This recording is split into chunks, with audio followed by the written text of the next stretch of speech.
les faits étaient là, sous nos yeux. Les 4 candidats ont été retenus. On a tous été surpris de découvrir que, alors qu'on prétend qu'ils ont eu leur parrainage, normalement, on a été surpris de découvrir qu'ils n'avaient aucun représentant dans les bureaux de vote.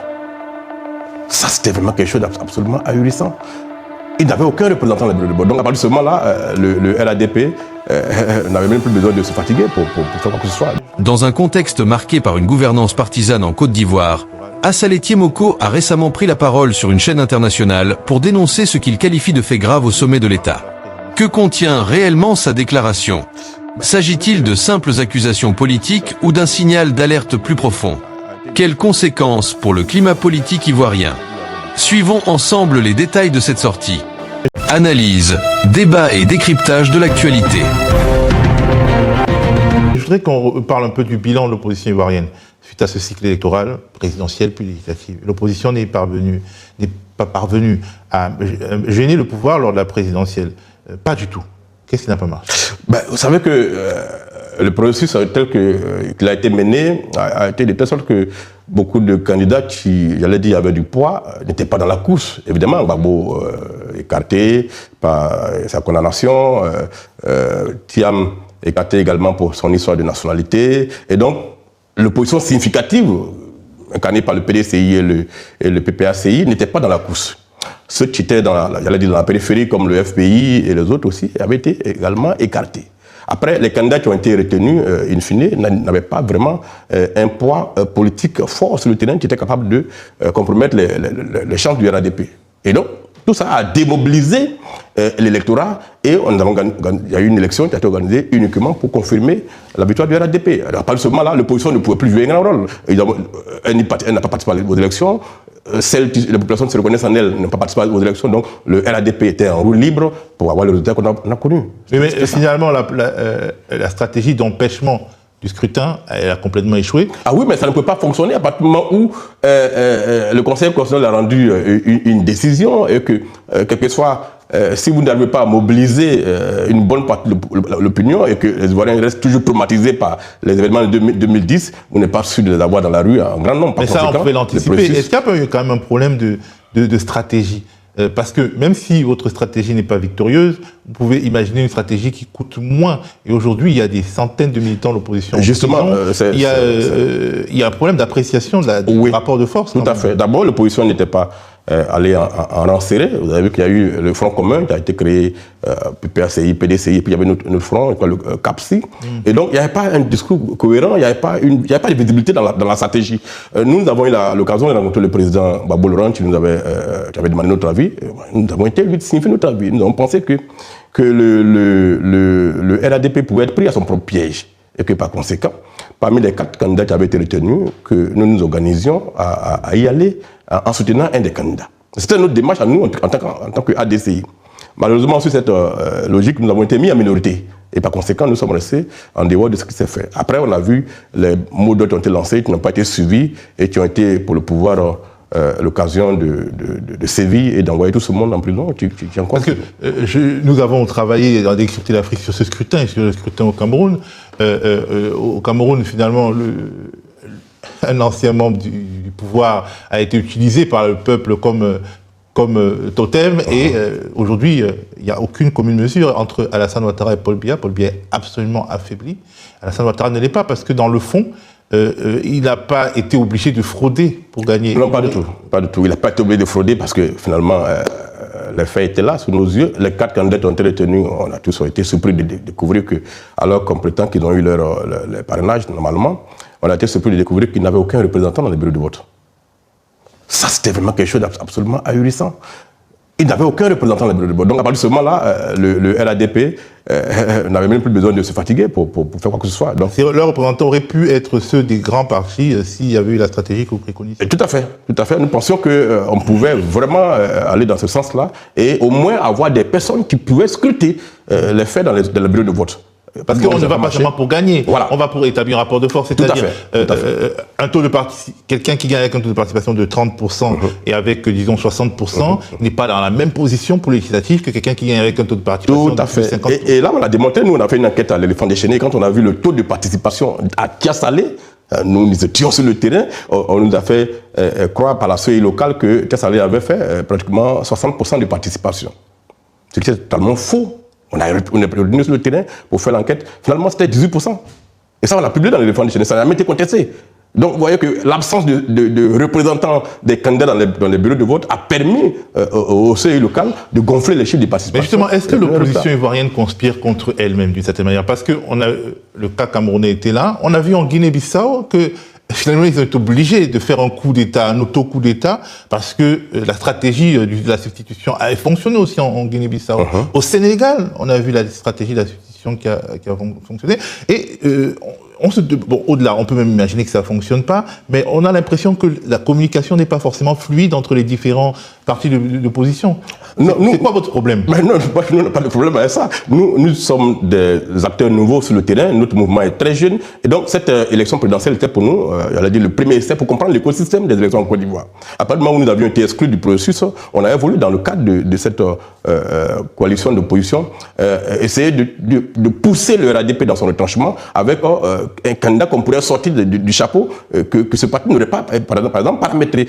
On s'est dit qu'en prenant Billon, en prenant comment on appelle Domelo, en prenant aussi Mme Simon Gbagbo, au sein du RADP, ils se sont imaginés que les contradictions à l'interne des partis politiques étaient telles que ni Gbagbo ne pourrait soutenir Domelo, ni son ex-épouse, ni le PDCI ne pourrait soutenir Billon. Et par conséquent, ils ont fait leur quartier de ce sens. Après, si on avait réussi à sortir un candidat, moi j'ai reçu Billon, j'ai reçu Domelo à notre siège, et je leur ai dit clairement que nous étions dans une dynamique de les amener, eux, les trois, Domelo, Billon et l'autre Simon, à s'entendre et à désigner en leur sein un candidat que nous pourrions tous soutenir. Même à ce niveau aussi, il n'y a pas eu de concertation qui pourrait permettre d'avoir ce résultat. Et par conséquent, ils sont allés en victime expiatoire. Et le résultat, c'est celui qu'on a connu. L'opposition n'était pas structurée. Il y avait beaucoup d'intérêts que les uns et les autres défendaient. N'était pas forcément ce que le peuple de Côte d'Ivoire attendait. Et par conséquent, on a eu le résultat qu'on a. Alors, pour les législatives aussi, on aurait pu s'entendre à une sorte de label national commun, comme la NUPES ou le Front commun, la NUPES ou le Nouveau Front Populaire en France, sans la NUPES et son Nouveau Front Populaire, l'opposition de gauche française n'aurait pas eu autant de députés. Vous ne l'avez pas fait, et là, l'ADCI ne l'a pas fait non plus. Non, nous sommes allés aux élections. À partir du moment où le PDCI avait décidé de boycotter cette élection, il ne sait plus que le PDCI, et dans certaines zones, nous avons été en coalition le PDCI. Sur Yopougon, dans d'autres zones, nous nous sommes déportés pour laisser le PDCI. Mais dans d'autres zones, non. Il y a certains endroits où l'opposition a perdu à quelques dizaines de voix. Mais bien sûr, mais c'est pas du fait de la mais il n'y a même pas eu de les zones où ADCI s'est présenté.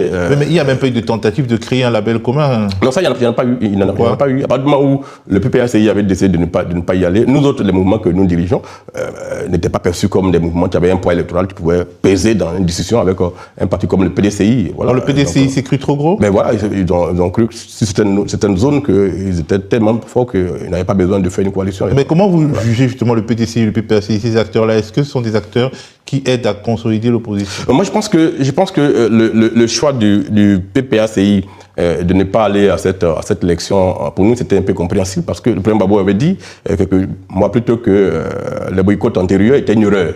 Et que par conséquent, le PPACI ne boycotterait plus une élection. Et même s'il y a une fraude, mais il faut y aller pour pouvoir démontrer qu'il y a une fraude. Et puis bon, on a été surpris de voir que finalement, ils ont décidé de ne pas y aller. Ça a mélangé complètement, entre guillemets, tous les plans qu'on avait mis en place pour pouvoir se positionner dans la divine surprise pour le RADP. C'était une surprise pour nous tous, même pour le RADP, c'était vraiment une surprise aussi. Et donc, après, ça a créé une surprise positive pour eux. Et après, ça a créé le boulevard que cela a créé et ils en ont profité au maximum. Même sur Yopougon, je suis persuadé que s'il y avait eu une coalition PDCI, PPACI sur Yopougon, le RADP n'aurait pas gagné à Yopougon.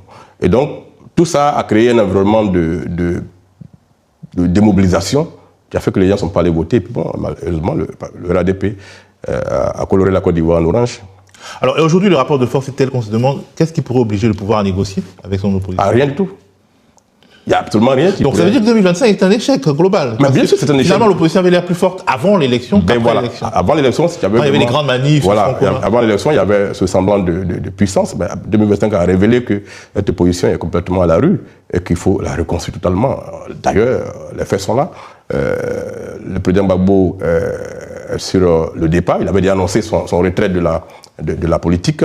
Son parti a décidé qu'ils maintiennent encore le bateau dans l'eau. Mais après, tout ça est en train de finir. Comment on va reconstruire tout ça pour que demain, dans 2 ans ou dans 5 ans, on puisse peser vraiment devant le RADP? Ça va être une vraie réflexion profonde. La DCI, comme Blé Goudé, ou enfin les nouvelles formations politiques, vous êtes un peu, disons, les start-up politiques de Côte d'Ivoire, sauf que le ticket d'entrée dans la cour des grands est beaucoup plus élevé, déjà parce que la politique coûte cher par rapport à 1990, quand la start-up FPI ou la start-up RDA même ont bousculé la grosse machine PDCI. Aujourd'hui, c'est quand même beaucoup plus compliqué, d'autant plus que la répression est beaucoup plus fine et sophistiquée. C'est-à-dire que dès qu'une voix émerge, on avait avec Jean-François Kouassi, on la met en prison. Et puis, en 90, le pays était un pays de paix, qui n'avait jamais connu de guerre. Aujourd'hui, la peur est dans tous les esprits. Et on se demande comment on peut faire bouger les choses. On a l'impression qu'il faut un fait extérieur pour que vous repreniez la main. Bon, il faut espérer que ce fait extérieur ne soit pas celui qu'on a connu dans d'autres pays et qu'à l'interne, on trouvera les forces de nous reconstruire pour aller reconquérir ce pouvoir d'État. Nous pensons que nous sommes à la fin d'un cycle politique, c'est un fait. Voilà. Que ce soit même au RADP, ils sont conscients que le cycle est fini. Et qu'après le président Ouattara, après le président Gbagbo, à l'interne de ce parti, il va y avoir un vrai bouillonnement de repositionnement. Et c'est à ce moment-là que les cartes vont être redistribuées. Nous pensons que l'analyse doit être faite à ce niveau-là. Qu'à partir de 2030, par exemple, il va y avoir une recomposition de la classe politique ivoirienne. Vous êtes journaliste d'investigation, vous avez donc un regard sur des dossiers chauds comme le foncier Abidjan, les fraudes sur le foncier, qui sont une source d'insécurité économique énorme pour la classe moyenne. En fait, vous arrivez à acheter un petit lopin de terre et puis on vous le prend. Ça peut être la tragédie d'une vie. Il y a la corruption, le trafic de drogue aussi. Il y a un rapport récent qui est sorti qui documente le trafic de drogue dans tout le golfe de Guinée, dans toute l'Afrique de l'Ouest, même dans le Sahel, et comment le trafic de drogue a détruit les pays de l'AES avant que le terrorisme ne prenne le dessus. Le terrorisme financé largement par le trafic de drogue. Bien sûr. Est-ce que l'économie criminelle menace la démocratie et la cohésion sociale en Côte d'Ivoire?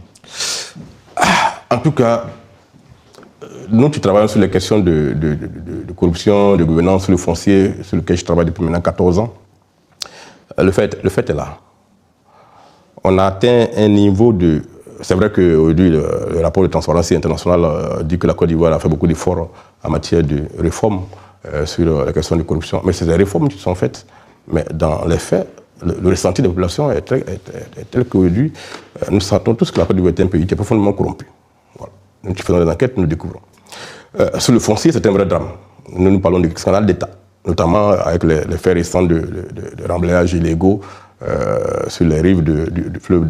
C'est un scandale écologique et c'est un danger de... Enfin, je veux dire, ce qui s'est passé à Beyrouth peut se passer à Abidjan, tant la voracité... oui, mais la voracité, elle est énorme. Si vous voyez le niveau de prédation sur les terres à Abidjan, surtout le fleuve, la dune de Briey qui est en train d'être chassée de son lit, au vu et au su. La nature se venge. Ah ouais, voilà. En général. Ben voilà. Et donc, quand on regarde ça, c'est des espaces qui sont vendus à 650 000 mètres carrés.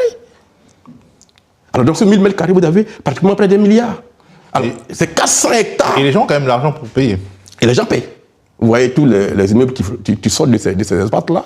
C'est pour ça que la corruption est indissociable du blanchiment d'argent. Bien sûr, la corruption est totalement indissociable du blanchiment d'argent. Et quand vous voyez l'implication, le niveau d'implication de l'administration ivoirienne dans ces fraudes, c'est absolument ahurissant. Et donc, évidemment, tout ça fait le lit de le fléau qui est la drogue. Là où la corruption s'incruste, là où le blanchiment d'argent se porte comme un charme, évidemment, c'est un terreau fertile pour que la drogue aussi s'installe. Aujourd'hui, tout le monde est conscient de ce que dans nos écoles, dans nos quartiers, dans nos communes, la drogue est en train de détruire une partie de notre jeunesse. C'est un fait documenté. Et donc, la Côte d'Ivoire est aujourd'hui une sorte d'îlot de stabilité dans cet océan d'instabilité qu'est l'Afrique de l'Ouest, risque à terme, si nous ne prenons pas les mesures qui s'imposent, d'être une plaque tournante de la drogue dans notre pays. Consommation locale et transit. Consommation locale et transit vers d'autres destinations.